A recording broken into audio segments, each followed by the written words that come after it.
estudios y distintas organizaciones de la sociedad civil de Latinoamérica y el mundo.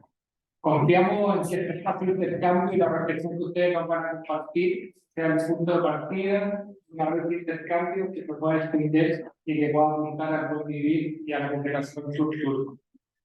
Me presento, soy Germán Díaz, secretario ejecutivo del Comité para la Prevención de la Tortura y también académico de la Facultad de Derecho de la Universidad del Resultado, que es esta, que estoy muy a gusto aquí en esta clase de estudios. Hoy vamos a tener el agrado de contar con 4 ponencias a cargo de diversos autores que vienen de distintos países.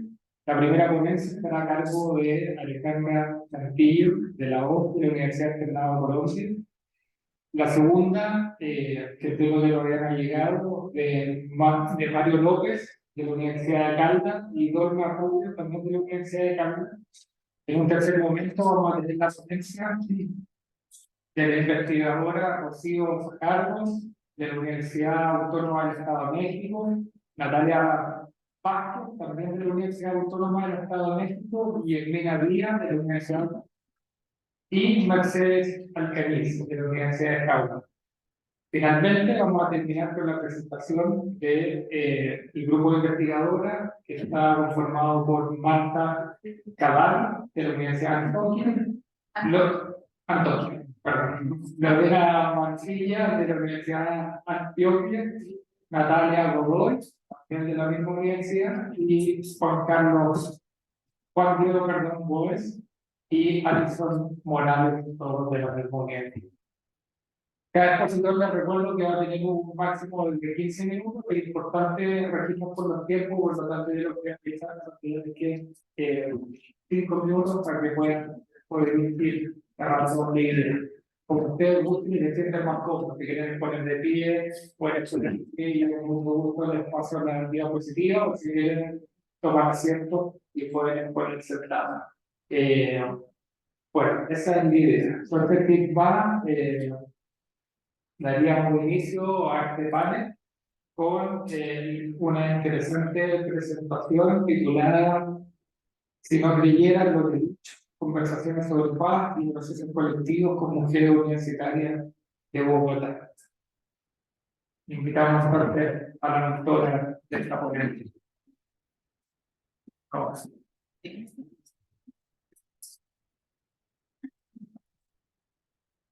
¿Listo?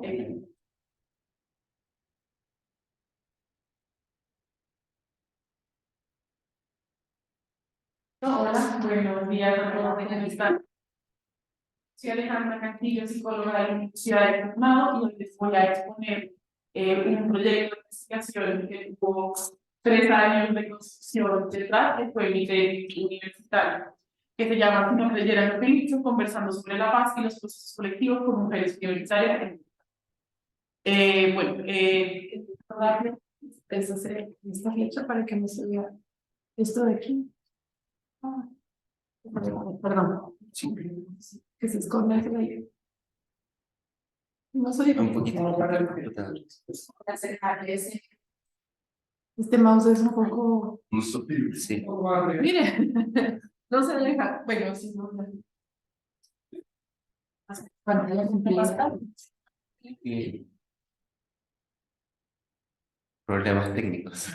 Ya, ahora. Un poco.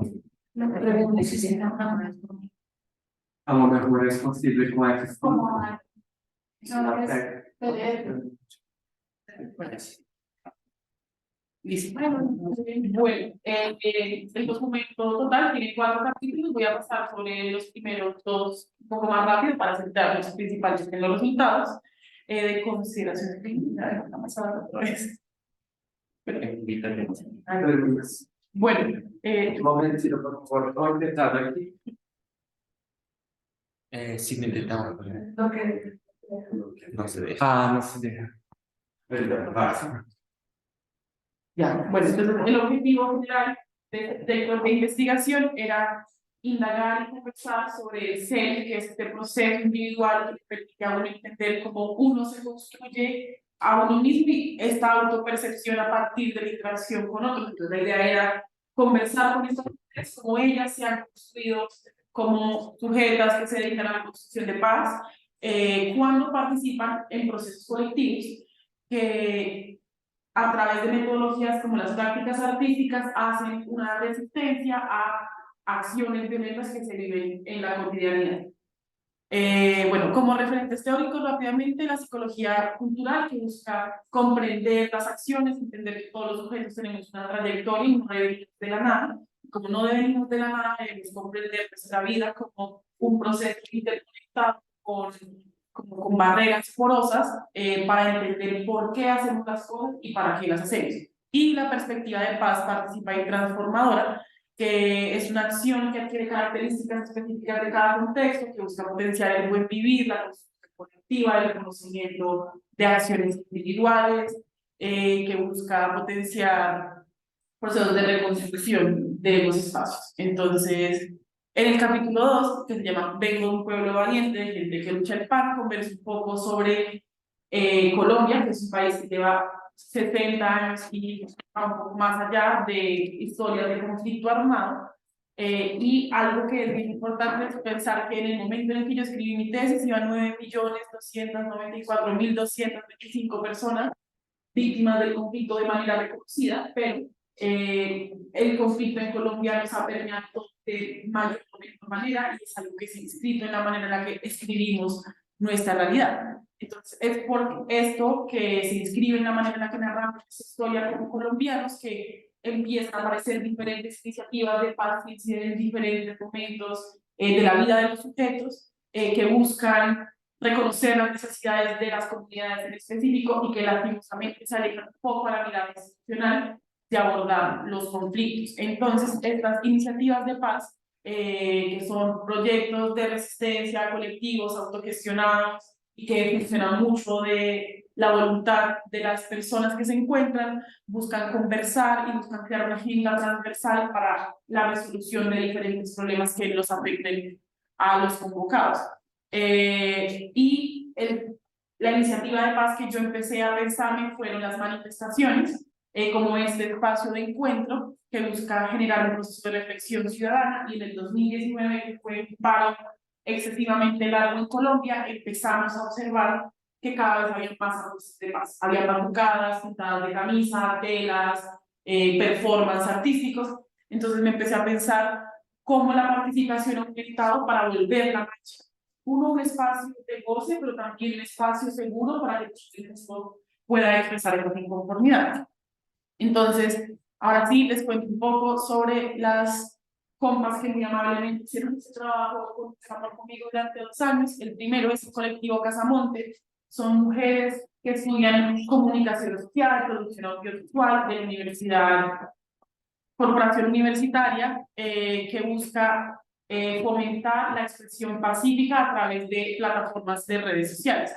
Estas mujeres ya apuestan a la divulgación de información y de crear espacios seguros que le permitan a los sujetos expresar su punto de vista sin ser censurados, fomentando la indagación, la duda, la crítica, y buscan ser una plataforma que le permite a todo punto de vista manifestarse para que a partir de la manifestación de los puntos de vista podamos empezar a encontrar debates generados desde el respeto y desde la tolerancia. La colectiva Casamonte, en el ser colectivo, que es como construimos esta idea de ser grupo, logra procesos de encuentro a partir de involucrar diversas voces de otros sujetos, posiciones que tal vez nunca se iban a encontrar, y eso se llama como el encuentro de los improbables. Entonces juntan a una persona de extrema derecha, a un policía, a un militar, de izquierda, y los sientan a los 4 a hablar sobre un tema en específico, y se llamaba el ring de las palabras. Querían empezar a cambiar la idea en la que se dan los golpes con argumentos y permitiendo esta plataforma, y en estos espacios lo que buscaban era reconfigurar el tejido social. La narrativa dominante siempre era: cuando se encuentran los supuestos, vamos a discutir. Y decían: cuando se encuentran los supuestos, queremos que la gente se escuche. Entonces, esto potenciaba que las realidades sociales que se encontraban transformaran las realidades de quienes nos escuchaban, porque sentían que era posible encontrar posiciones muy diferentes y que eso empezara a encontrarse en un espacio más armónico. rehaciendo la violencia de los sujetos, rehaciendo la manera en la que uno entiende cómo podemos interactuar con los otros. Ahí tienen algunas fotos para que vean las caras de las chicas.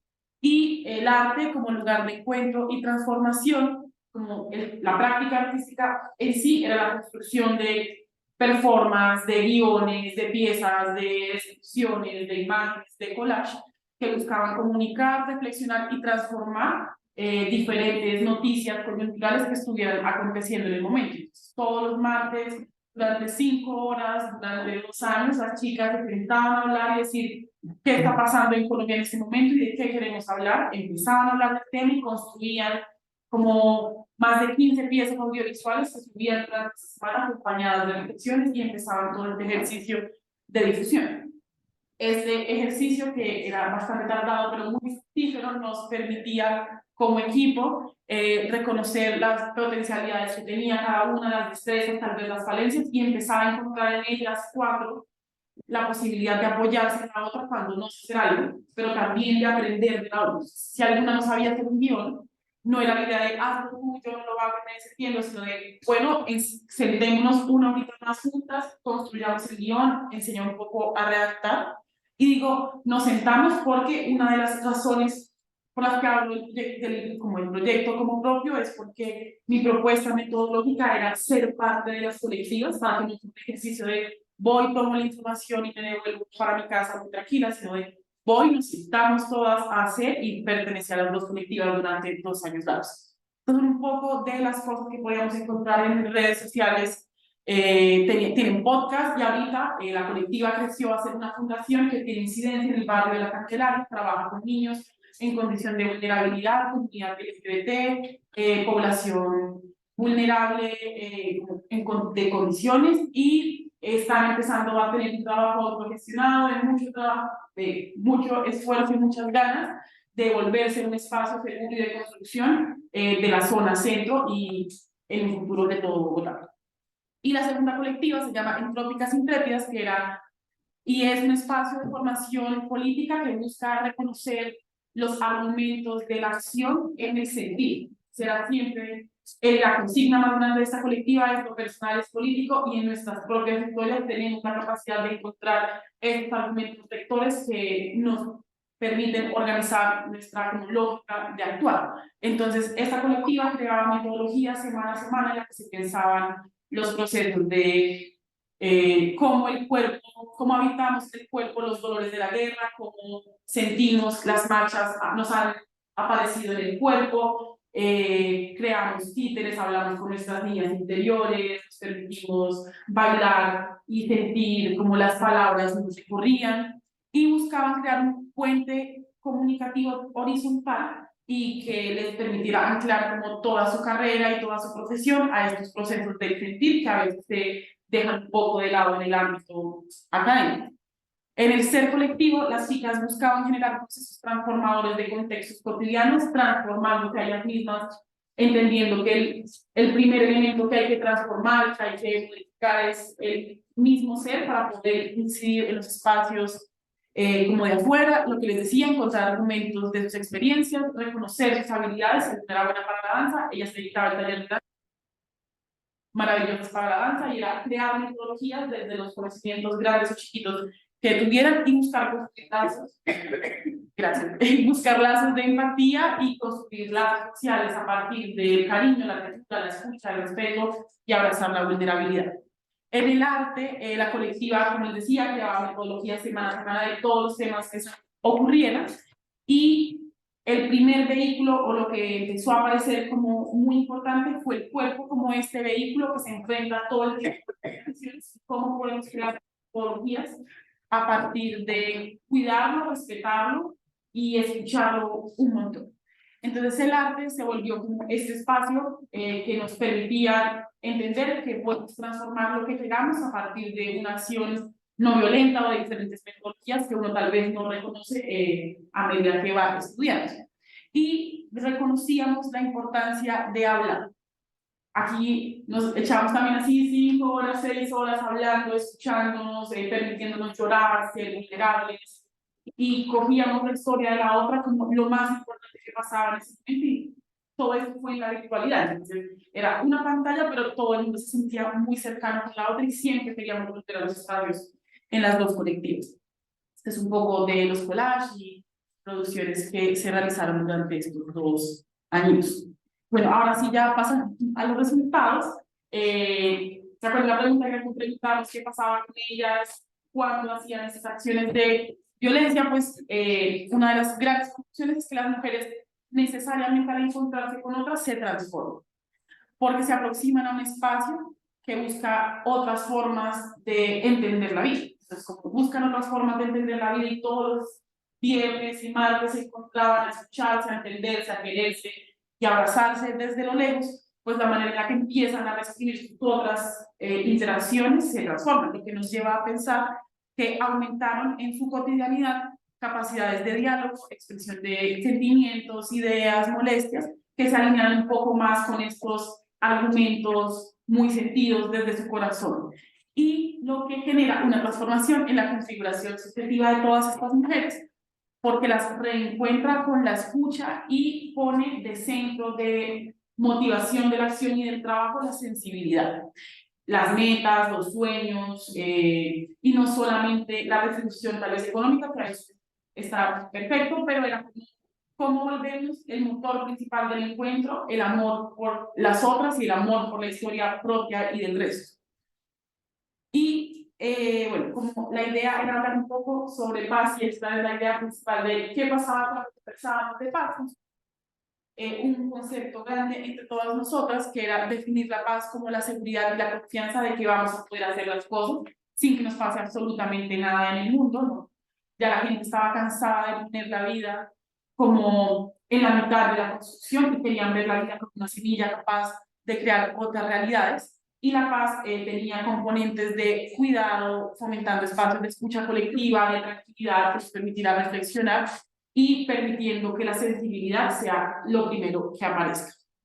Y volviendo un poco sobre la paz participativa y transformadora, que era el referente principal de este documento, en las dos colectivas aparecen muy claramente estos 3 niveles de paz. El micro es este nivel individual de transformación que les permite reconocer en sus historias, en sus procesos, en su familia, las vivencias, sentires y experiencias que les van a permitir organizar las ideas principales como de su trabajo y que les van a permitir transformar su cotidianidad. Esos espacios de reflexión que eran solas se llevan a espacios semanales, que es el nivel meso, donde empiezan a crear una policía de historias, donde todas las historias tienen como este mismo nivel y empiezan a conversar efectivamente, permitiendo la escucha de los silencios, reconociendo que sus características, sean destrezas o debilidades, nutren los procesos colectivos y que reconocerlas es lo que nos permite crear niveles macros de cómo llevamos esas conversaciones semanales a espacios de incidencia social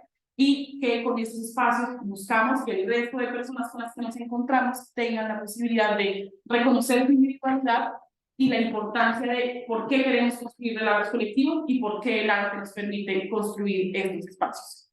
Los 4 aspectos del sujeto para la paz son la esfera del saber, sentir, hacer y querer. La del saber es reconocer que todos tenemos conocimientos previos que nos permiten encontrarnos con los otros y cómo los empezamos a incorporar a estas conversaciones colectivas. La del sentir es querer reconocer al otro y crear espacios de comunicación abierta que les permitan entender y comprender que el otro también tiene un corazón que debe ser acogido y una idea de la vida que debe ser escuchada también y abrazada por el otro. El hacer es reunirse cada semana, planear talleres, querer estar todo el tiempo cambiándole con mucho amor a los procesos, y el querer es buscar nuevas formas de querer encontrarse para crear espacios de taller y también querer replicar estos espacios, que no se quede en un proceso individual, sino querer transformarse socialmente.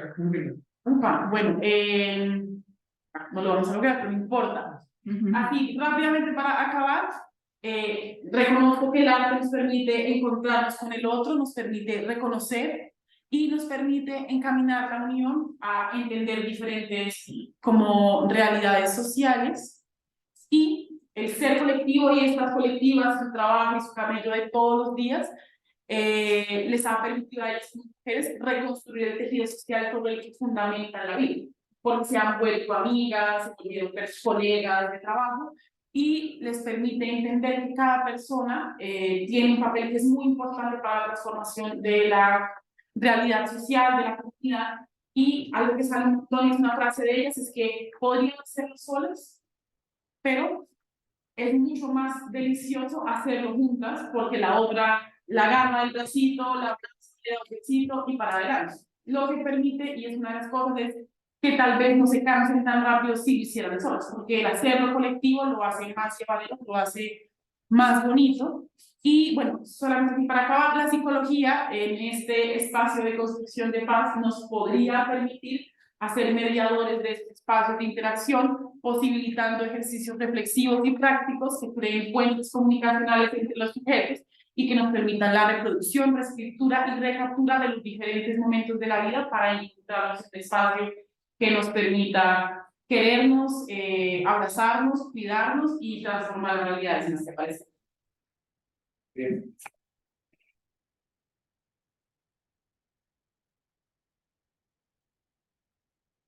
Nosotros, Alejandra Cantillo, por la suerte que nos ha dado, por dar a conocer esta iniciativa, muy interesante. Propongo como dinámica que todos guardemos las preguntas y al final hagamos un espacio de conversación como está previsto con las partes ponencias. Entonces, invitaría a los expositores de la ponencia Proyectos para la Paz en Colombia, dos experiencias significativas. No sé si ya llegaron Mario López y Dolman Rubio.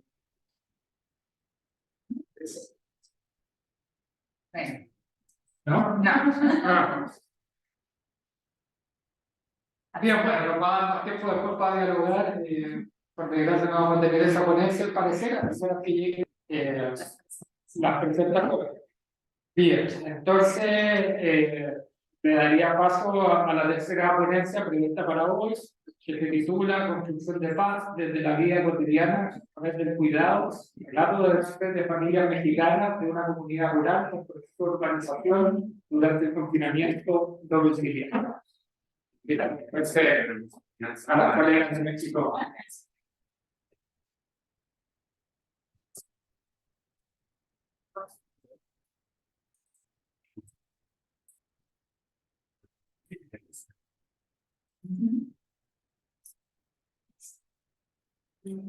Bien.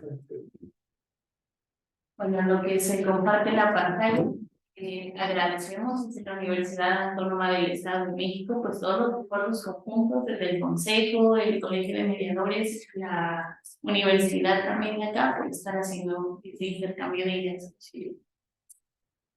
Bueno, pues nuestro proyecto se llama Construcción de Paz desde la vida cotidiana a través del cuidado, relatos de madres de familias mexicanas de una comunidad rural en proceso de urbanización, esto bajo el contexto del confinamiento domiciliario.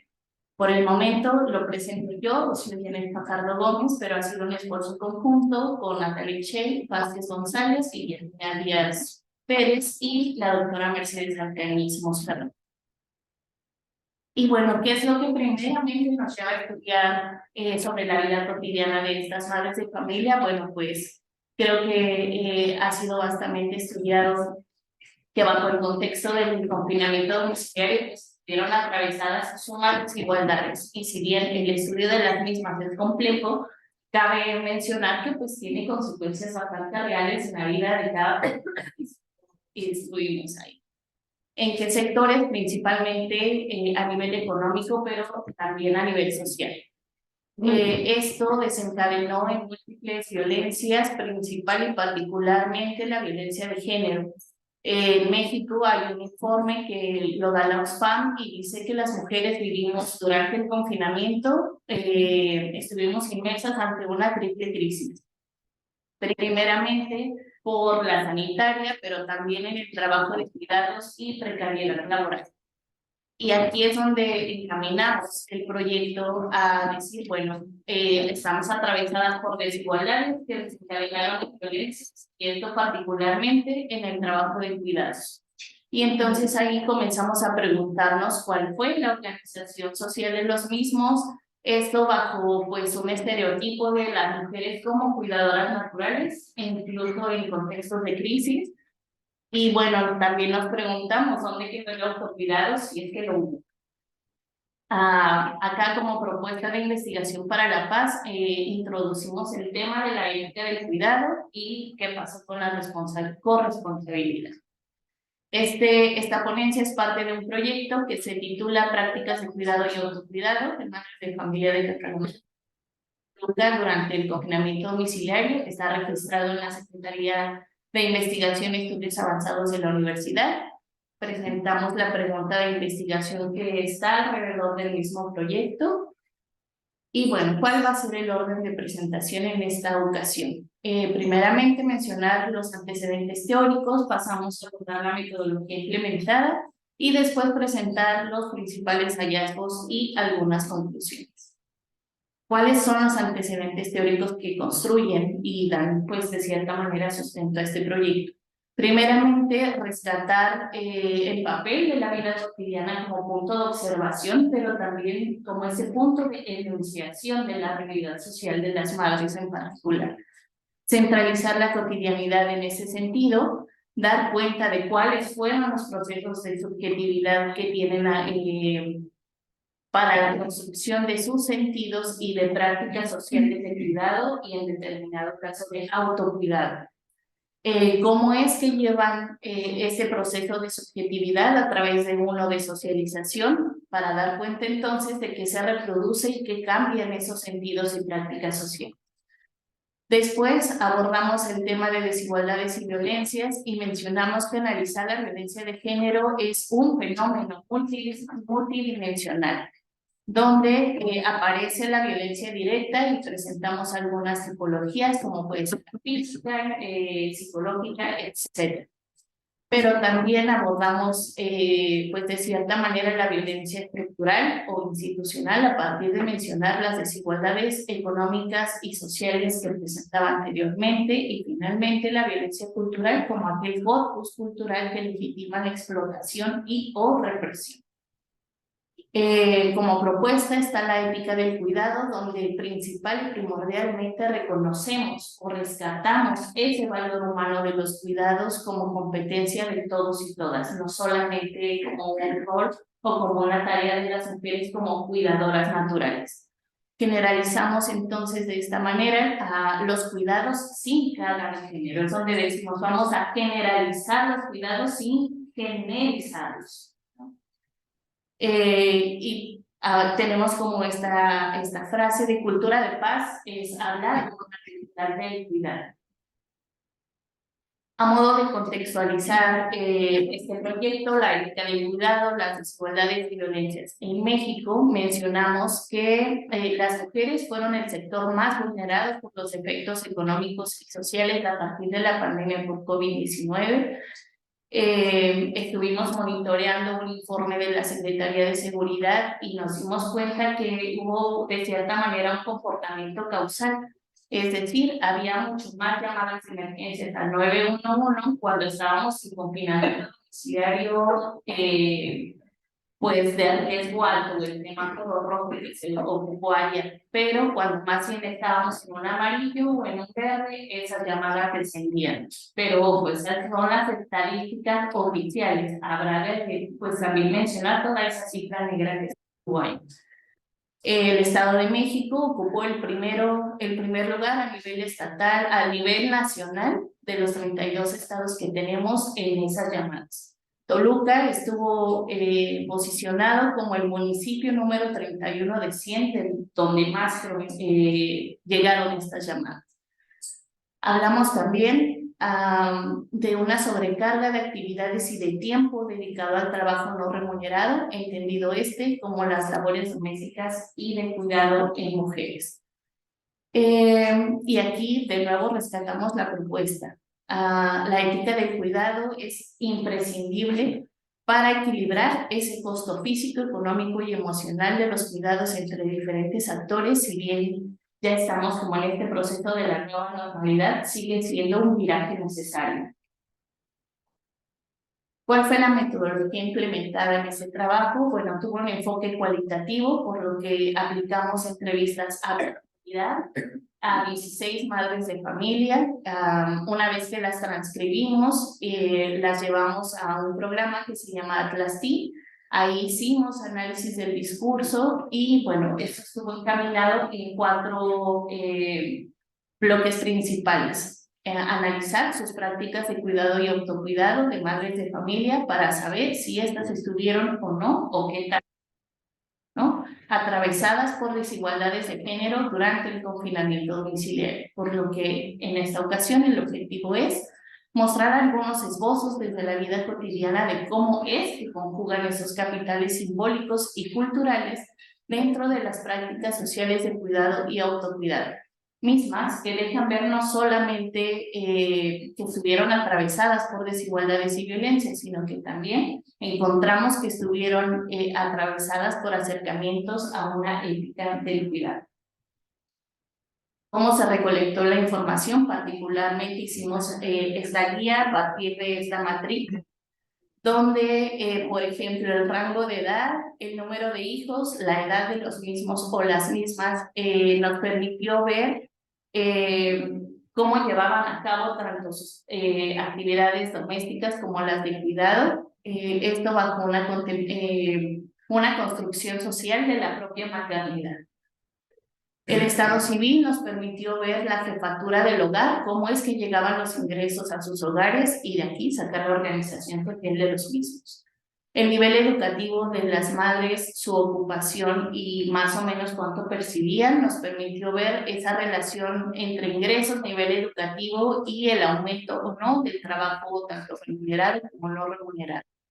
El trabajo doméstico y la organización social de cuidados, pues, nos permite encontrar cuál fue la distribución o cómo se llevó a cabo la distribución de actividades y horas dedicadas a estas labores domésticas, pero también de cuidado. La unidad doméstica, entendida esta como el tipo de familia, cómo era el equipamiento de la misma, etcétera, nos permitió de cierta manera encontrar ese análisis, o más bien hacer ese análisis entre el tipo de vivienda, la familia y la localidad, análisis también del uso del tiempo y la distribución simbólica de esos espacios. Acá hicimos una pregunta como clave de dónde, durante el confinamiento, dónde permanecía más tiempo cada miembro, ¿no? Y era curioso encontrar como mi esposo, en dado caso que lo hubiera un cónyuge en la sala o en su recámara, y yo en toda la casa, particularmente en la cocina. Eso nos habla de todo ese capital simbólico y cultural que ella tenía. ¿Quiénes son estas madres? Ahí está en el mapa como en blanco el municipio de Toluca, que es de donde venimos y donde se hizo el estudio, pero particularmente en esta localidad que se llama Catalomacán, que está al suroeste del municipio. Está considerada como una zona rural en proceso de urbanización. Hay más de 10,000 habitantes, pero estos se dedican a la agricultura, al comercio, al sector obrero automotriz y en menor medida a un sector profesional. Acá comenzamos a ver que hay roles y estereotipos de género que se han mantenido a lo largo de los años. Sin embargo, se comienzan a observar modificaciones, particularmente porque quienes se dedican al sector profesional son mujeres. Presentamos como parte de como de la batería de instrumentos que se hicieron llegar durante cada aplicación de la entrevista. Estuvo conformada por una ficha de datos personales, se les brindó un consentimiento informado donde se les hacía saber todas las normativas éticas que estaban adscritas a un proyecto de investigación que se iba a grabar en audio, que solo en caso de tener su consentimiento se continuaba. Y pues la guía de entrevista. Hasta acá, como elaboramos el problema de investigación, donde damos cuenta que hubo un aumento de crisis económicas y sociales bajo este contexto de la pandemia. Las madres de familia fueron este sector social más vulnerado. Y bueno, nos preguntamos que durante el confinamiento domiciliario, cómo se llevaron a cabo estas prácticas de cuidado. Y presentamos los primeros hallazgos. Los dividimos de acuerdo al tipo de actividad desempeñada durante el confinamiento, entendida esta en 3, como aquellas que se dedicaron exclusivamente al trabajo no remunerado, aquellas que se dedicaron al remunerado, pero también incursionaron en el informal, y aquellas remuneradas, pero de manera formal durante todo el confinamiento. Todos los nombres fueron cambiados para resguardar su identidad. Se muestra el estado civil, el tipo de familia y de vivienda, y acá empezamos a ver que aquellas que viven en un tipo de familia extensa son particularmente solteras, y eso pues nos va hablando de cierta manera de que no solamente se dedicaban al cuidado de sus hijos o hijas, sino que también eso se fue extendiendo a otros miembros de la familia. Y también pues a nivel estructural, qué está sucediendo para que ellas no puedan acceder a un tipo de vivienda propia y vivan solo con sus familias nucleares. Como decía, dividimos esto de acuerdo al tipo de actividad desempeñada, y bueno, acá empezamos a dar cuenta de las asignaturas culturales que van legitimando las desigualdades sociales con base al género, particularmente aquellas encaminadas a la violencia económica, patrimonial y psicológica. En ellas hubo una polarización, es decir, había quienes accedían a niveles educativos más altos, pero también había quienes solamente tenían lo básico y trataban de completo. Había una reproducción genérica precedente. Esto es importantísimo porque si bien durante el confinamiento se hizo mucho más intenso, esto habla de que previamente eso ya estaba, así ya vivía, solamente se hizo mucho más intenso acá. Acá estuvo encaminado también a hablar de que no solamente cuidaron de sus hijos o hijas, sino también de otras personas. Particularmente hay jefas de familia que viven en monoparentalidad, y acá se va pues de cierta manera relacionando el estado civil con cómo se llevan estas prácticas de cuidado. Hubo una sobrecarga en actividades de cuidado en ellas durante el confinamiento hacia sus hijos o hijas, y particularmente en padres o madres. El autocuidado en ellas es nulo o cuestionado. Hubo quienes sí tuvieron ese tiempo de autocuidado, pero era súper cuestionado, y ahí viene como la presión social. Primero, ¿quién está? Los hijos, las hijas, tu papá, tu mamá o tú. Entonces, de cierta manera llegó a un momento de presión en el que abandonaron ese tiempo, pero fue por presión, no porque realmente no hubiera un sentido, una práctica social previa al autocuidado. Por lo que entonces acá mencionamos que de cierta manera tanto los sentidos como las prácticas están muy atravesadas bajo esta noción de la maternidad como un espacio de autosacrificio, y de cierta manera acá es donde se empiezan a feminizar el abordaje de los mismos. Hay un señalamiento social que se lleva a la subjetividad, al discurso, de ahí a la práctica. Pasamos al trabajo remunerado informal. Acá cabe destacar que no todas se dedicaban al trabajo remunerado informal. Incursionaron a partir de las crisis económicas que fueron detonantes para su inserción.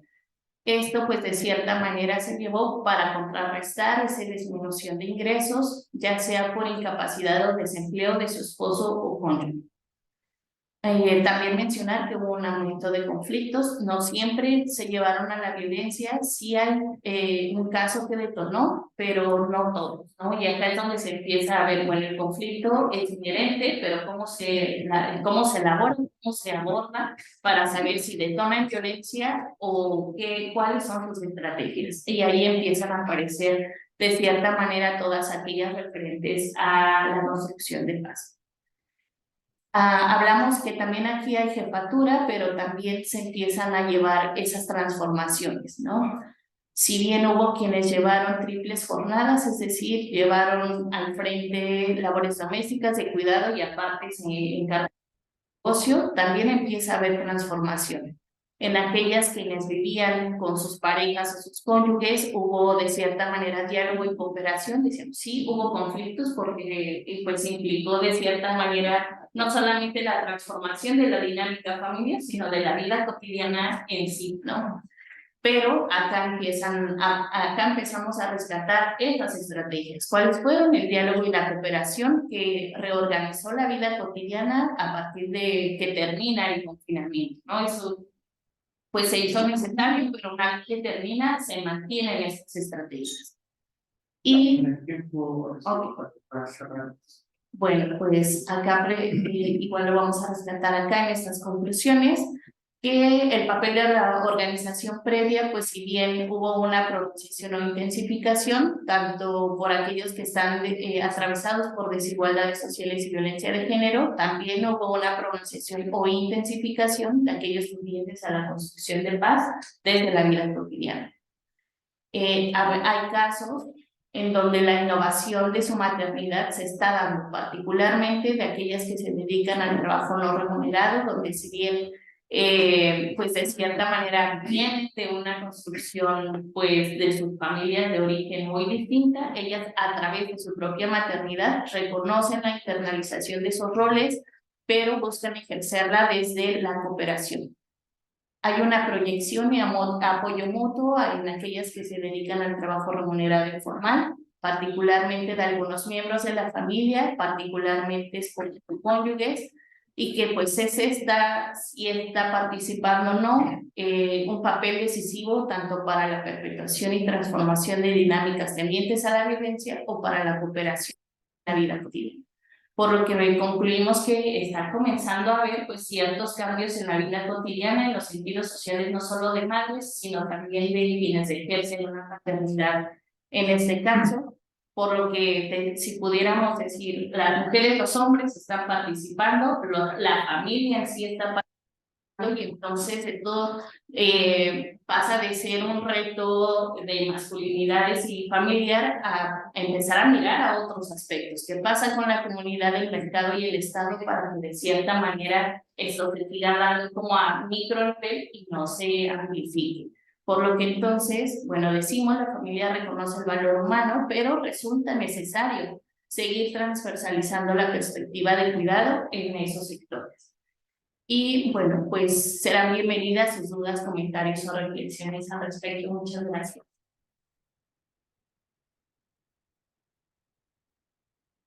Pues, agradecemos mucho a Rocío Carlos Gómez y a todo el equipo que lideró esta investigación. Vamos a dejar la pregunta para el final. Muchas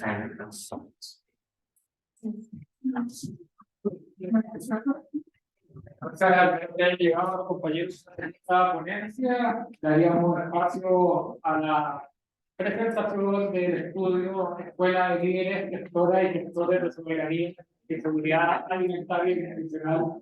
Elige gracias.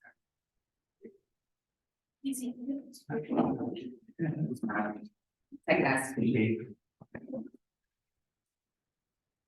Bueno, muy buenos días, muy complacida, muy contenta de estar en este espacio. Quiero que me entiendan que yo estoy en un lugar de iniciación muy diferente al que están la mayoría de ustedes.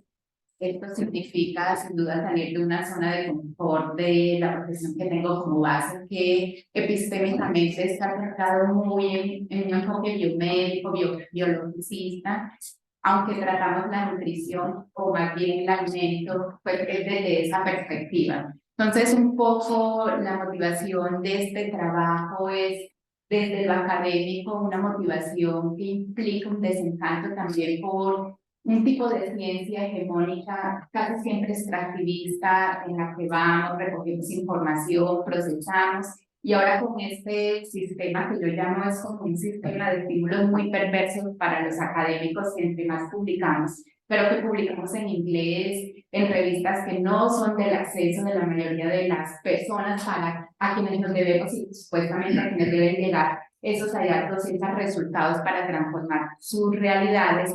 Entonces vemos que hacemos una academia muy a la espalda de las situaciones sociales de las personas. Entonces hay una motivación también por ese tipo de ciencia, sobre todo desde el área de la salud, que es desde donde yo provengo.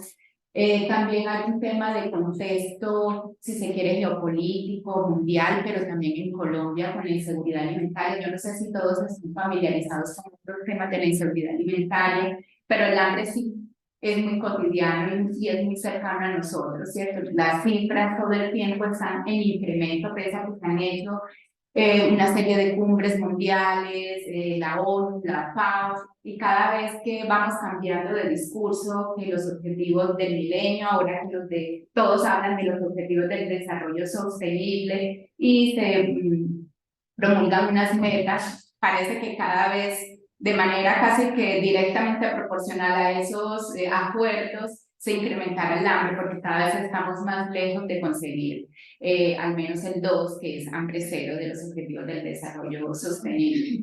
Entramos a la pandemia, eso termina también acrecentando esta situación de inseguridad alimentaria, sumado al hecho también del conflicto de Rusia-Ucrania, una alta dependencia que tiene, por ejemplo, países como Colombia a la importación de alimentos. Colombia está importando alrededor de 14 millones de toneladas de alimentos, un país que tiene todos los pisos térmicos, condiciones de biodiversidad, agroecológicas para producir en gran medida los alimentos que necesita toda la población.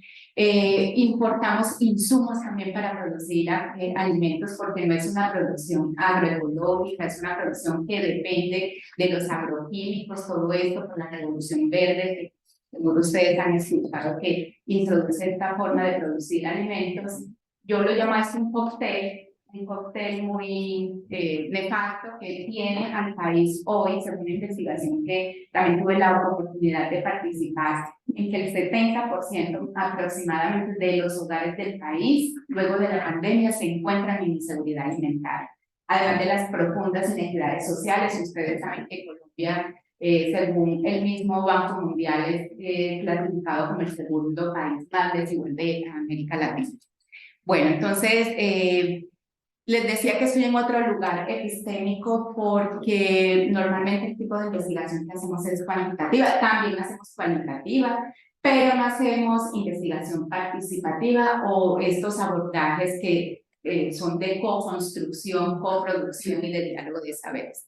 Bueno, un poco muy rápido, pues, como por este proceso. Entonces, hicimos un trabajo de escuela de líderes, gestores y gestoras de soberanía y seguridad alimentaria en el municipio del Oriente Antioqueño, del departamento de Antioquia en Colombia, pues, o la provincia, pues, como lo conocen algunos países, a la forma en que se dividen políticamente, y es considerado ese sector o esta subregión de Antioquia, de esa provincia, como la despensa agrícola.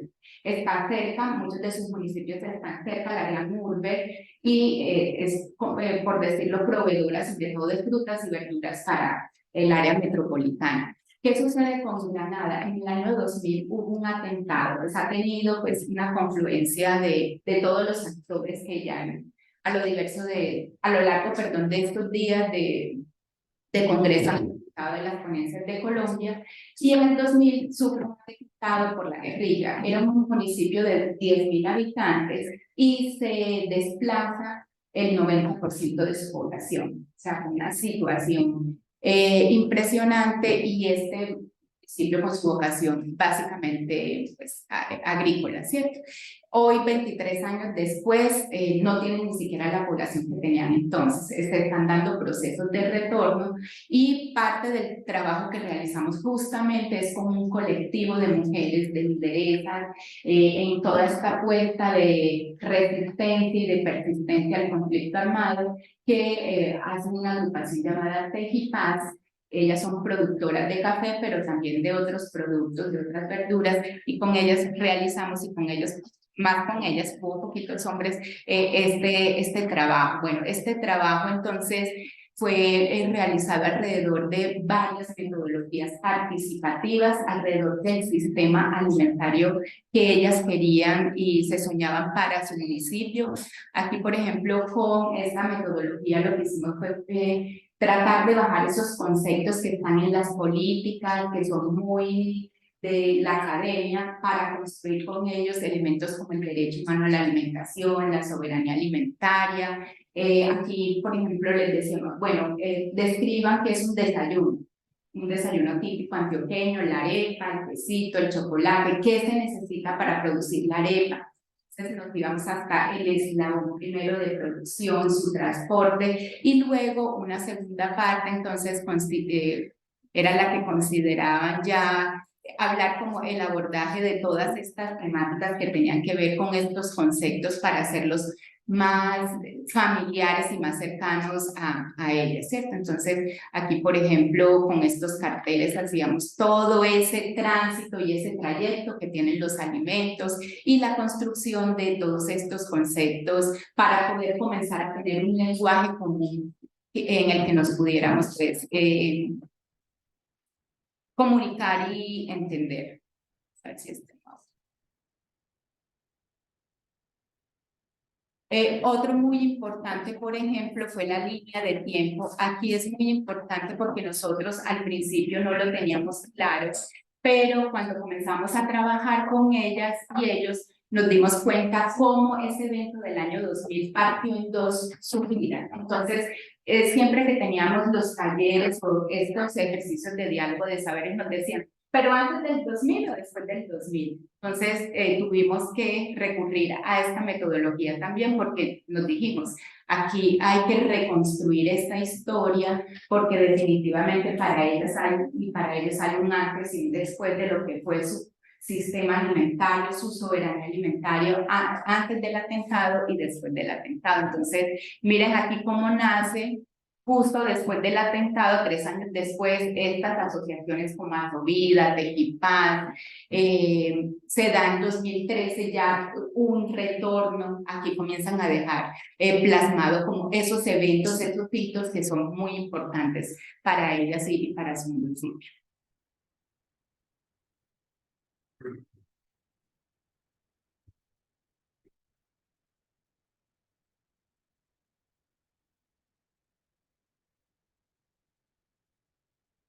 Bueno, voy a pasar muy rápido. Aquí también pues temas como o técnicas como la cartografía social, donde pudimos establecer no solo todos los recursos de lo que cuenta el municipio, que además tiene una riqueza hídrica muy importante y eso también lo hace un territorio pues donde confluyen no solamente los grupos armados, y en empresas extractivistas, y esto comienza también a hacer una atención por el uso del suelo, ¿cierto? Una competencia por el uso del suelo y su destinación o para la producción de alimentos o para estos megaproyectos. Comienzan a tener una atención con estas comunidades,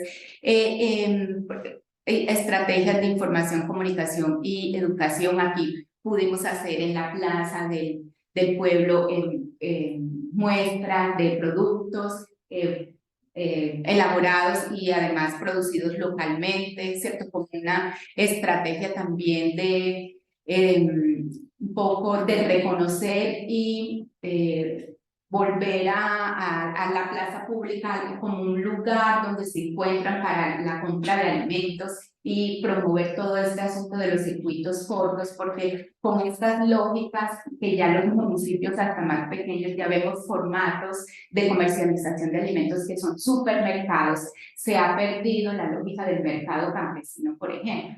Entonces, es un poco volver a estos circuitos cortos donde hay una cercanía entre el productor y el que compra para evitar toda esta intermediación, que son los que finalmente en esa intermediación se quedan con las utilidades de la producción de alimentos.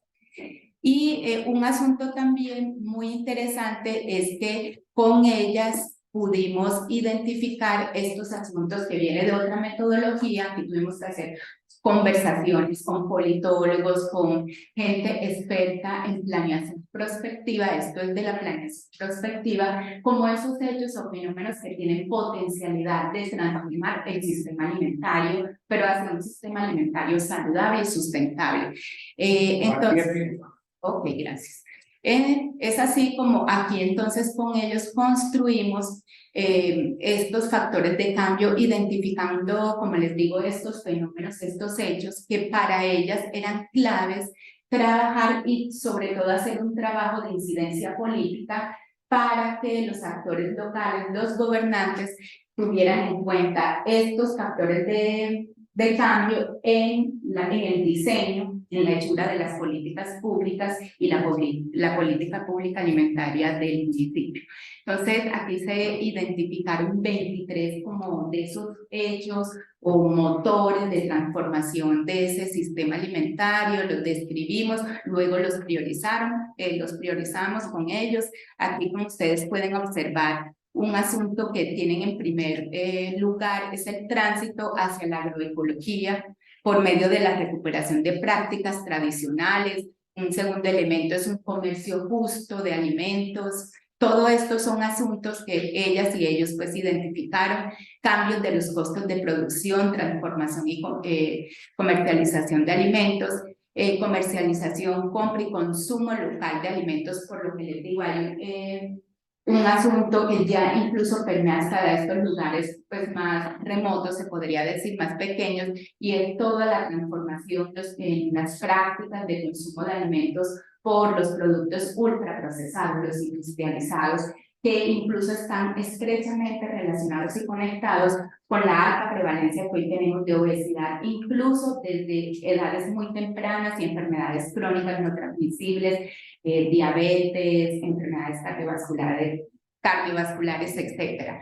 No se llaman ni siquiera alimentos, son productos ultraprocesados, porque han cambiado tanto su matriz nutricional, que ya lo que queda del alimento propiamente es un poco. Es para que lo tengamos en cuenta, de las gaseosas, los productos de paquete, que además ya están haciendo cada vez la lonchera o lo que los niños que están en las escuelas consumen más a diariamente. Bueno, entonces aquí hay una serie de elementos y de asuntos, como les digo, como unos hechos significativos que ellas identificaron deberían tener esas políticas públicas para tener un sistema, como les digo, alimentario saludable y sustentable. Y bueno, aquí hicimos también una discusión de cómo estas políticas, lo que hay en la norma, bajamos como todo este lenguaje, lo hicimos como más digerible para todos y todas, partiendo como de toda la normatividad que hay a nivel de Colombia, pero también del departamento, y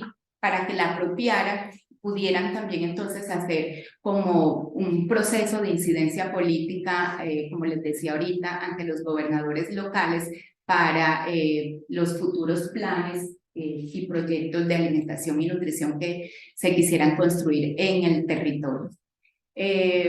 Bueno, eso a grandes rasgos. Sobre la metodología, ya como se me está acabando el tiempo, entonces esto llevó a un asunto de construcción de agenda pública que se les entregó, incluso tuvimos sesiones con los concejales del municipio, producto como de todo este ejercicio de diálogo de saberes. Y finalmente, pues aquí ya para cerrar, como unos hitos, entonces unos elementos muy importantes como aprendizajes a modo de aprendizajes y reflexiones de este ejercicio que tienen que ver primero con la identificación y análisis de factores de cambio, como ya les dije, para hacer incidencia en la política pública, que tuvo como resultado la construcción de propuestas para la política pública de seguridad alimentaria y la transformación del sistema alimentario en Granada. Dijéramos que un hito 2 fue las reflexiones sobre los programas políticos. Se hizo como una reflexión, una lectura crítica de estas políticas, de estos programas, en qué medida estos respondían a las expectativas y las necesidades que en el tema alimentario y nutricional tenían las personas, y de allí incluso se derivaron comunicados que se le hicieron llegar al alcalde, a los concejales, sobre algunos asuntos y programas, entre ellos el más famoso, que es el programa de alimentación escolar, donde estas mujeres con sus organizaciones quieren ser en gran medida las proveedoras mediante la producción local que tienen de estos programas. ¿Qué pasa? Que los políticos le compran a la ciudad, ¿cierto?, a las grandes distribuidoras, los alimentos que les dan luego a los niños. Entonces ya ustedes saben lo que esto implica ambientalmente, burocráticamente y de corrupción también, ¿cierto?, lo que tiene de fondo. Un tercer elemento Bueno, fue toda la estrategia que por tiempo no les pude presentar de educación, comunicación e información, y se hizo un intercambio de saberes subregionales, eso quiere decir que invitamos a representantes de otros municipios aledaños también para hacer una expansión, multiplicar como todas estas reflexiones que estábamos haciendo, y de hecho en este momento estamos trabajando en una propuesta de ese tipo subregional, tratando de vincular los otros municipios cercanos a Granada en una propuesta parecida. Y un cuarto elemento es los circuitos cortos de acopio, distribución y comercialización de alimentos, perdón, como un asunto que fue también una reflexión y una apuesta que quedó en las comunidades para un posible establecimiento de una plaza de mercado en el Café de Tejipaz, que como les digo, este grupo de mujeres de Tejipaz son productoras y además tienen un sitio muy bonito en Granada que se llama el Café de Tejipaz, entonces la idea también es convertirlo en una especie de mercado campesino. Y la vinculación, la Universidad de Antioquia tiene un programa de canasta de la uva, donde invita a productores locales a traer sus productos, se hace una especie de mercado al interior de la universidad y gracias a este proyecto también las vinculamos para que cada mes llevaran sus productos a este mercado agroecológico. Bueno, entonces por favor, tiempo, ¿cierto? Ya quedo pues atenta a las preguntas e inquietudes que ustedes tengan para ampliar esta temática y bueno, agradecerles a todos su paciencia. Muchas gracias.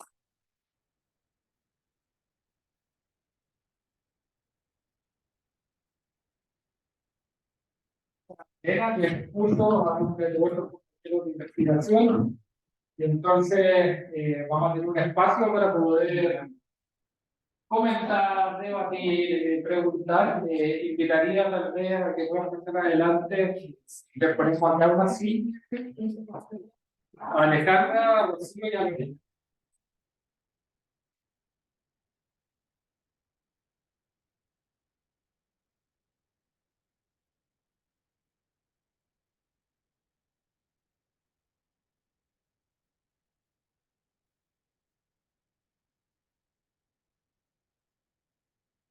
Bien, bueno, la idea es que podamos conversar, hacerles preguntas, que ya abro la palabra para quien quiera hacer alguna pregunta a cualquiera de las expositoras o preguntas genéricas que cualquier expositora pueda responder. Muchas gracias. Gracias a claro que sí, Gabriela. Soy ecuatoriana, vivo en Colombia, entonces pues, he hecho una investigación también y comparto algunas de sus perspectivas y métodos. Bueno, más por ahí es que voy a hacer mis preguntas. Partiendo de lo que decías, Lorena, desde dónde me escuché yo, y pues mi investigación parte desde los feminismos, y por eso quizás la primera pregunta sería para ustedes dos, Rocío y Alejandra. Sus temas están muy atravesados por las perspectivas, desde mi punto de vista, género y feministas. Ustedes nunca mencionaron la palabra, entonces quería preguntarles, ¿ustedes consideran que su metodología, su aproximación teórica está atravesada por los feminismos de alguna manera? Sobre todo, pues Alejandra, me pareció que todo lo que decías era muy feminista, pero nunca se mencionó esa palabra ni en la metodología ni en la teoría. Entonces me gustaría saber eso para ambas. Y para Lorena la pregunta es desde la metodología participativa. Es muy importante cuando nosotros iniciamos que estamos haciendo una investigación participativa, y me gustaría solamente que me cuentes o nos cuentes en la parte de diseño cómo codiseñaron con ellas y ellos. También había hombres Poquitos, pero sí. en el proceso, porque muchas metodologías, línea de tiempo, fotografía social, y cómo ellas participaron en ese diseño antes ya incluso de realizar las actividades. Y gracias a las tres. Bueno,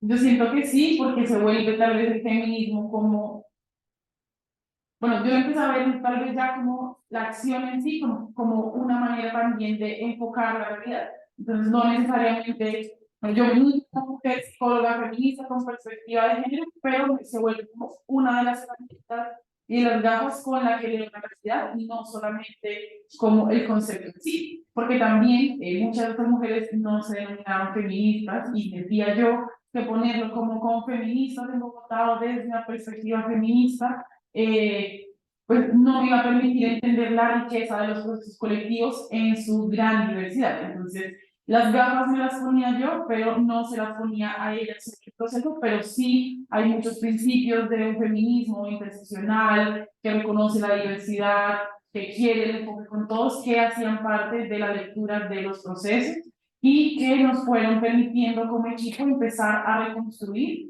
y a debatir sobre lo que ellas creían que era feminismo, sobre cómo se sentían apoyadas con otras mujeres, y nos permitió también reescribir la manera en la que empezamos a interactuar entre nosotras y entre ellas. Entonces dejaron de ver tal vez como competencia, y contaron que también busca el feminismo a ver a la otra como una compañera a la que tú abrazas y amas mucho, pero también como tu compañera de lucha que te da su fuerza, su resistencia y su corazón para ponerlo sobre el mundo, y siento que es un concepto feminista, pero también es un concepto súper constructor de paz, súper enfocado a decir, pues encontramos en la otra parte, y no quisiera yo reducir eso y lo que es la gran diversidad de la construcción de paz a solamente un movimiento, sino las gajitas, y como una de las perspectivas importantes para entender la vida y la construcción con el otro. Bueno, pues yo también soy psicóloga, entonces yo también me enuncio como feminista, pero creo que de cierta manera comparto mucho lo de ayer. No es lo mismo verlo yo desde esos ojos a ponerle esas gafas y ahora míralo tú con esos ojos, porque la idea era rescatar sus propios sentidos sociales de cuidado y autocuidado. Entonces, de pronto el análisis de cierta manera sí estuvo atravesado, pero no así el origen de la información, ¿no? Entonces siento que de cierta manera, pues sí te permite mirarlo bajo esta perspectiva, pero también entonces es como si hubiera tenido como dobles lentes, porque aparte de mirarlo con esa perspectiva también fue como, así como miramos desde una perspectiva de género, también me puse eso de perspectiva de cuidado, ¿no? Entonces, de cierta manera, ahí es donde eso puede funcionar, claro, funciona como parte del análisis, pero no así como del origen de la información en sí a través de su discurso.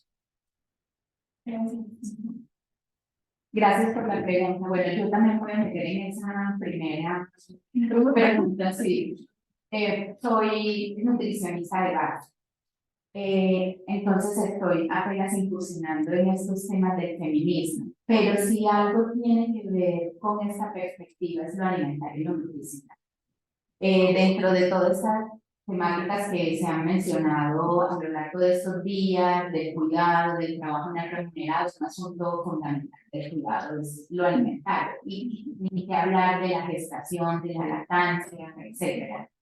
Y si nos vamos al plano de la soberanía alimentaria, mal contado dice la FAO que la mitad de los alimentos que se producen y consumimos son producidos por mujeres. Si nos vamos para el continente africano es el 80%. Y yo creo que Colombia no está lejos de esa realidad, al menos lo que son productos de la canasta básica en gran medida son producidos por mujeres, entonces también hay una invisibilización, por así decirlo, de ese papel fundamental de la mujer en la soberanía alimentaria. Y el hecho de no tener, todavía está este asunto que el hombre se le significa titularidad sobre la tierra, que sumado a todo el asunto del despojo, ¿cierto?, de la inequidad en la tenencia de la tierra en Colombia. Entonces, ya se imaginarán todo lo que allí atraviesa todo esto que han hablado, que eso era primero de la interseccionalidad. Pero por supuesto, por respeto a ustedes que son los expertos en ese tema, no lo menciono como una, pero está ahí. Bueno, frente a las metodologías, yo diría que se construyen antes, durante y seguimos reflexionando después del trabajo, no es un asunto acabado, todo lo contrario, como les decía, es una apuesta por hacer otro tipo de investigación más pertinente, más transformadora, más emancipadora, si se puede. Y les digo, cambiar de paradigma no es cambiar la investigación cualitativa, de hecho, en facultad, ese asunto pues tan biomédico, se hace investigación cualitativa, pero eso finalmente termina siendo muy parecida a otro tipo de investigación que se recoge, se analiza y se publica, o se vienen a estos eventos y se socializa. Eso no quiere decir que termine transformando realidades.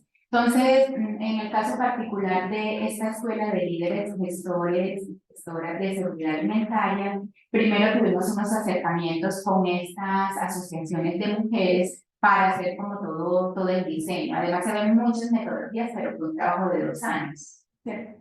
Y en el camino, porque era un proceso que nos reuníamos a hacer como toda esta construcción, este diálogo de saberes que yo digo, y en el trabajo del equipo que siempre estaban representantes de estas mujeres, decíamos aquí emergió este asunto, aquí es importante, tal aspecto, y no habíamos contemplado esto que detonó ahí, que puede ser importante, entonces hagamos una línea de tiempo porque definitivamente antes del atentado de la guerrilla y después la situación es otra, entonces algunas ya las teníamos, pero otras fueron como emergiendo y ajustándose a partir de estos diálogos y encuentros.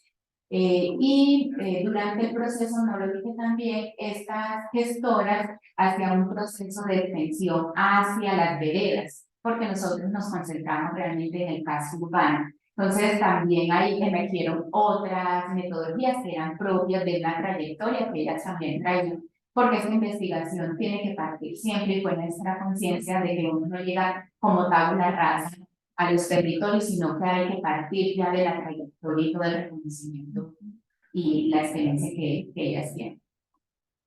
Gracias. Gracias. Bueno, los dos pueden hacer las preguntas y después contestar. Entonces le doy la palabra. Más bien, muchas gracias, buenos días. Mi nombre es Juan Pablo Jaime, Universidad Bolívar de Colombia. Primero que todo, felicitarlos a los tres. Mi pregunta va relativamente en torno a la seguridad alimentaria. A Lorena, seguridad alimentaria. Uno de los aspectos vinculantes y relevantes hoy en día en Colombia es el tema de los paquetes, el tema de las bebidas, ¿no? Y la empresa y la impronta que le están colocando a cada uno de ellos, que es un gran debate. El sello. El sello, sí. El sello de advertencia. Que si era, bueno, más como desde el punto de vista de la prevención.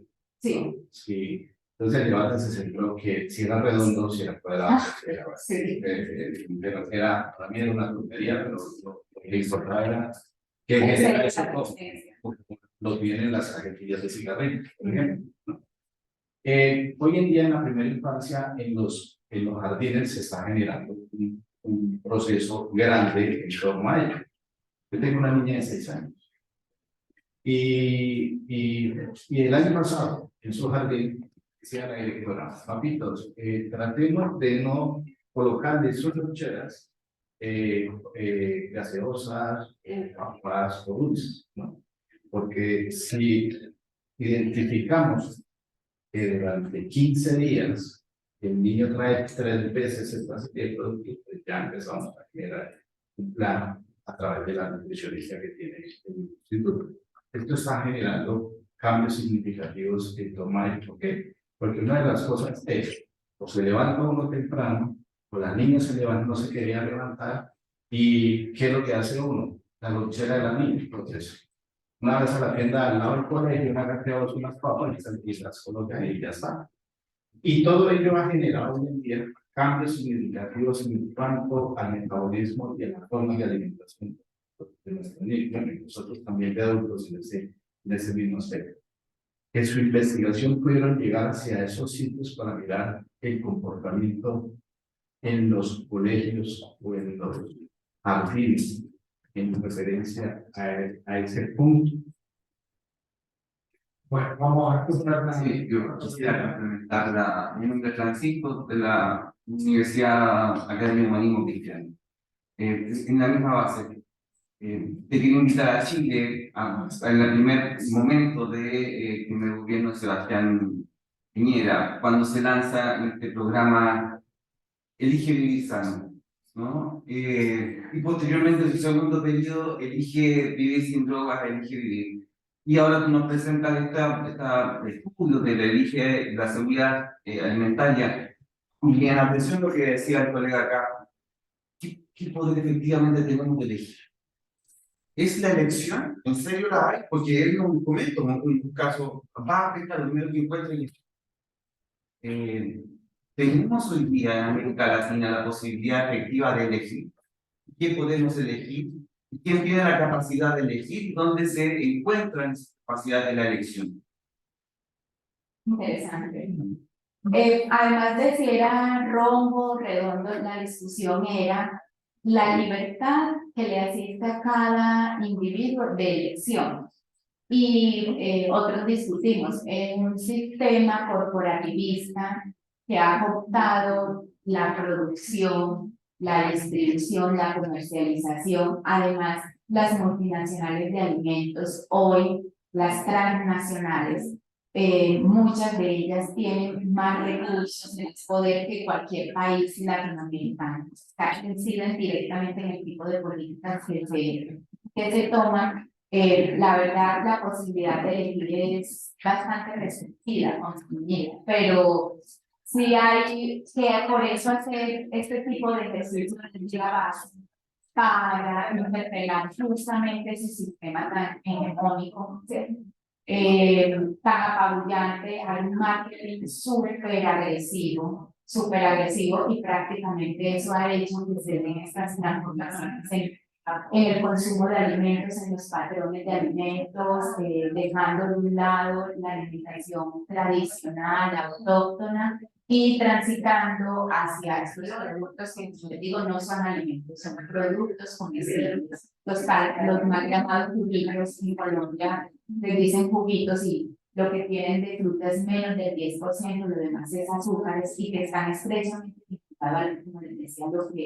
y eso sí lo he visto en las investigaciones, no esta, porque esta, como les digo, parte de que esa situación ya está, es cómo hacer con estas lideresas unas capacidades para que, como les decía, incidir incluso en política pública, que fue como uno de los elementos oídos, reflexionarse sobre todo el sistema alimentario, pero también sentar al concejal y decirle, bueno, nosotros producimos alimentos, ¿por qué no nos compran a nosotros las frutas, las verduras para el PAE, para el programa de alimentación escolar, el refrigerio o el almuerzo que le dan al niño? ¿Por qué no tenemos una plaza de mercado, un lugar donde podamos traer los alimentos, los campesinos, para poderlos ofrecer a la comunidad y no se vayan al mercado, a estos formatos de distribución o comercialización de alimentos, ¿cierto? Entonces está esa discusión, es también como lo del cigarrillo, pero es que todos tenemos libertad de elegir, está dentro de la discrecionalidad del sujeto, si se quiere enfermar o no. Pero cuando tú estás en un entorno donde los mensajes son por la publicidad, los letreros, lo que encuentras al lado es un mini mercado y ya se perdió la plaza de mercado, el contacto con el campesino. Llegan los niños a una institución educativa y están confinados 6, 7 horas y lo que les vende el kiosco escolar es productos ultraprocesados. ¿Cierto? Entonces, realmente el margen de maniobra que tenemos ahí es muy restringido, pero justamente es dijéramos, ganar esa conciencia es lo que puede hacer de abajo hacia arriba, que estas lógicas se puedan cambiar. Entonces, ahí también hay que hacer un trabajo de educación, en mi área se llama educación nutricional muy fuerte, hay un movimiento también que nace en Europa y ya estamos copiando acá en América Latina el tema de la ciudadanía alimentaria, ¿cierto? La elección de los alimentos es una elección política. Es decir, si vas a un supermercado, estás consciente o inconscientemente haciendo una elección y apoyando un tipo de el capitalismo, ¿cierto? Una forma, o si vas al mercado campesino, le compras directamente al campesino, es otra lógica, ¿cierto? Más sostenible, más saludable, de circuitos cortos, economía popular, etc. Entonces, por eso este tipo de investigación, yo he hecho investigación de esa otra que Sabemos los niños qué prevalencia de sobrepeso tienen, incluso hemos medido en sangre, encontramos de 10 años, niños, niñas y jóvenes de 10 años con colesterol alto. Cosa que solamente nos imaginábamos para los adultos, ya los niños están teniendo síndrome metabólico que se llama así. Doble carga de la malnutrición, que es tener sobrepeso, pero al mismo tiempo anemia. O sea, se dan las dos situaciones, tanto el déficit como el exceso, lo encarna la misma persona, eso se llama la doble carga de la malnutrición, ¿cierto? Entonces no hemos superado el déficit, ya nos vemos abocados al exceso, en fin. Y todo esto tiene que ver con la soberanía alimentaria, con la producción campesina, local, con la agroecología, ¿cierto? Todo está estrechamente vinculado. No sé si dije esto. Hola, bueno, nada, felicitar a las tres y por sus investigaciones. La verdad es que invitarlas a ser la posibilidad de publicar en la revista latinoamericana de la paz científica. Tres cuestiones nada más así puntuales. En Honduras, el Observatorio Nacional de la Violencia y su seguimiento particular sobre la violencia de género, los resultados son escalofriantes, se multiplicaron las agresiones e incluso los femicidios durante la pandemia. Quería saber un poco si tocaron eso, cómo lo vieron, no sé si tienen el espacio online que se pasaron. Como Alejandra, también preguntarle por las gestiones de los conflictos, ¿no? Con mujeres, con las compañeras, ¿no? ¿Qué pasaba cuando la tensión emergía, pues las dificultades emergían, ¿no? Si el abrazo se rompía, si por el contrario la mano continuaba viéndose atendida, y creo que eso es muy importante cuando hablamos de construcción de procesos. Y para Lorena, qué importante vincularnos también al área de la salud y de la nutrición y abordar todos los temas de autonomía alimentaria. Yo lo planteo más desde ese término, porque me parece que nos hunde y nos relaciona con la país cambiante, que es recuperar la autonomía de los pueblos, la autonomía de la alimentación de manera agroecológica, y Colombia pues, tiene fortaleza en eso, pero claro, las dificultades y muchas estamos en el modelo en el que estamos. Entonces, un poco en ese sentido, ¿a qué punto ves posible el proceso que desarrollaron de dar algún salto más? Es decir, no solo como una incidencia política necesaria y pertinente, sino también como una reorganización social. O sea, nosotros nos gobernamos, nos y nos constituimos proveedores, y no necesariamente con el político de turno. No sé si han abordado también esa cuestión.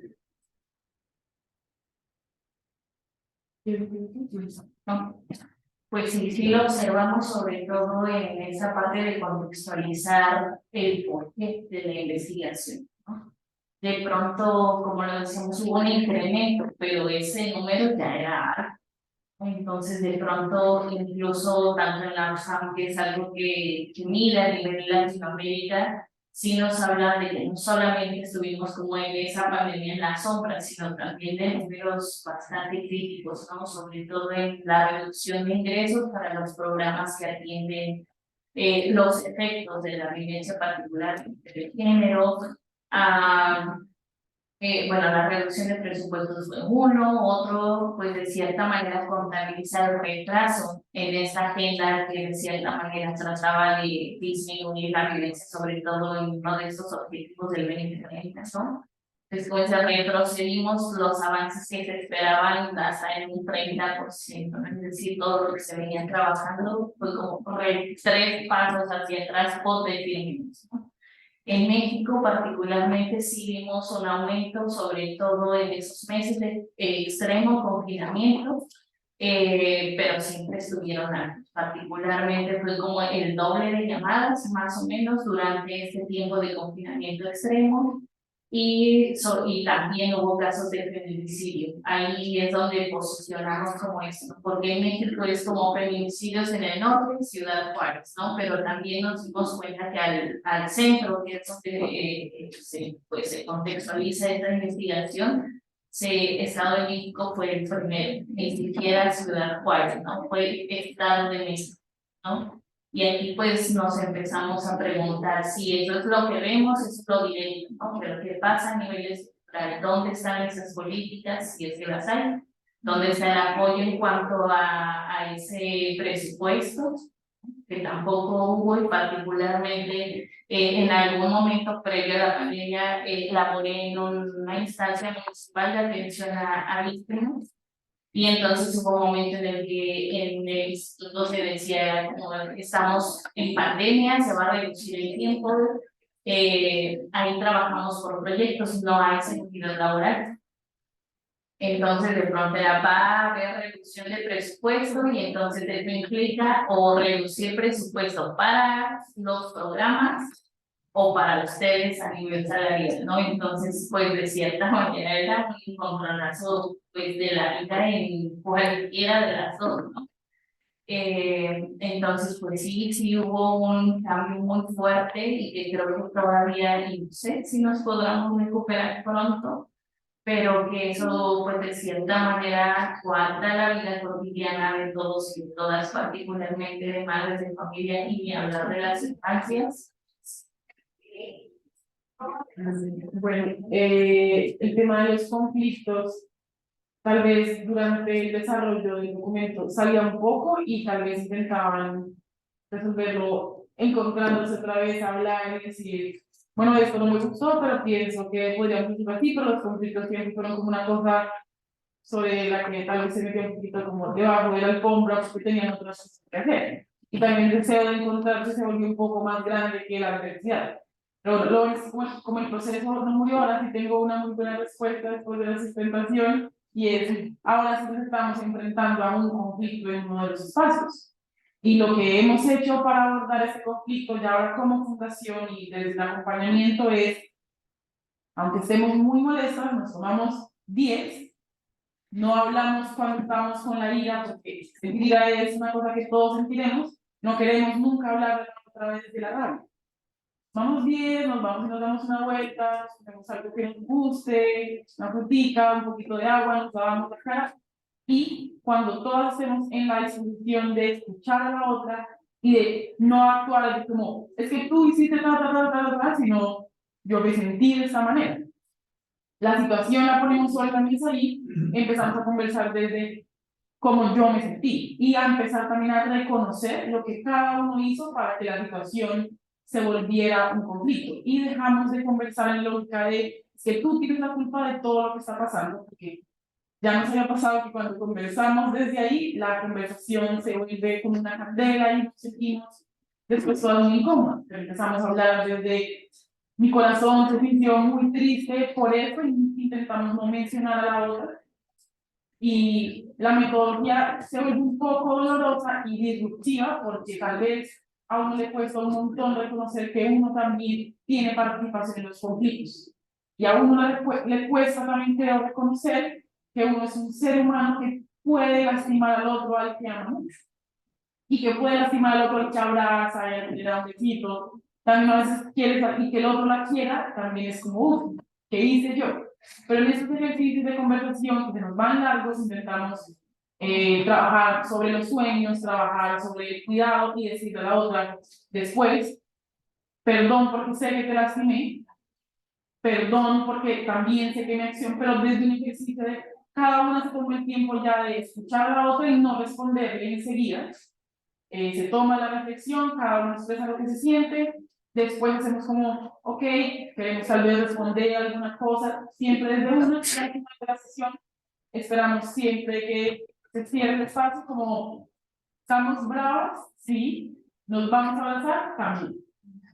¿Nos vamos a decir que nos queremos mucho, que estamos molestos? Claro que sí.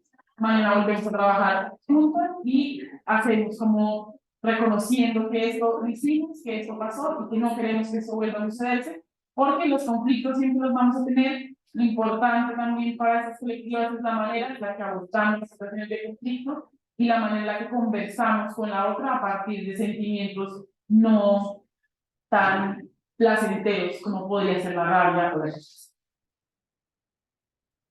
Gracias, Esteban, por los comentarios. Bueno, sin duda, autonomía alimentaria, desde mi punto de vista, está acogido en en el enfoque de la soberanía alimentaria. Y estos dos son una interpelación, si se quiere, una respuesta al concepto hegemónico de la seguridad alimentaria, que además es el discurso oficial de las políticas públicas, que como saben, si no saben, les cuento, se hace oficial, se promulga en la Cumbre Mundial de la Alimentación en el año 96, en esta cumbre pues, de la ONU, de la FAO, y de manera alterna está la vía campesina, organizaciones comunitarias de campesinos, campesinas, ¿cierto? Sacando o proponiendo de manera alternativa este otro concepto. Nosotros llamamos la escuela de soberanía y seguridad alimentaria por lo mismo, porque nuestro foco es la soberanía alimentaria, pero no podemos desconocer que el lenguaje, la narrativa oficial es la seguridad alimentaria. Y también era, y con esto lo conecto con la segunda parte de tu intervención, de pronto fue el énfasis que le puse en la presentación, que el punto al que queríamos llegar era la incidencia política. No, era una parte, la incidencia política, y por eso también tenemos que hablar en el lenguaje en el que se escribe la norma, las políticas y el discurso que predomina en los gobernantes locales, que es la seguridad alimentaria, que además, si de por sí no, la seguridad alimentaria no le importa, como su definición dice, es que tengamos seguridad de los alimentos, de esa provisión de los alimentos, de esa disponibilidad, independientemente de eso donde venga, ¿cierto? Así lo tengamos que importar. La soberanía alimentaria, todo lo contrario, ¿no? Es con nuestra producción, con nuestros alimentos autóctonos. Estamos en contra del dumping, es cierto, toda la entrada de alimentos por debajo de su costo de producción, que entran muy baratos y que quiebran, pues, van a competir en situación de desventaja contra local. Y sí, nosotros básicamente, además desde nuestro reconocimiento del papel muy modesto de la academia, siempre nos consideramos facilitadores, acompañar en ese proceso que, como les decía, ya existía, no iba a cambiar porque nosotros llegáramos. Lo que nosotros siempre pensamos es qué podemos aportar desde la academia. Y comenzamos a leer parte de lo que preguntaba, bueno, las metodologías. Y ahí dijimos, nosotros trabajamos un proceso de formulación de la política con la gobernación de Antioquia y dijimos que podemos traer elementos de la metodología prospectiva porque ellas nos estaban diciendo queremos que nos escuchen los concejales, que nos escuchen el alcalde y queremos que la política sea así. Bueno, entonces eso fue un asunto que fuimos en el camino construyendo y dijimos, listo, entonces vamos a hacer un ejercicio de definir aquí eso que llamamos los factores de cambio, que son que luego se convierten como en líneas estratégicas de una posible política. Pero otros de los ejercicios que hicimos fue estos mercados campesinos, hablarles también de alimentación saludable, porque también entendemos que hay un saber desde la academia que también es importante. No es predominante, ¿cierto? Y no es el único, pero también entendemos que hay que decirles, está pasando esto con alimentos empaquetados, industrializados, mire lo que hemos encontrado en otras investigaciones, pero los procesos, de hecho ellos eran multiplicadores y se iban luego a las bebidas a hacer estos procesos como ya lo vienen haciendo de manera autónoma. Sí, la revolución comienza de abajo. Bien, bueno, un gran aplauso.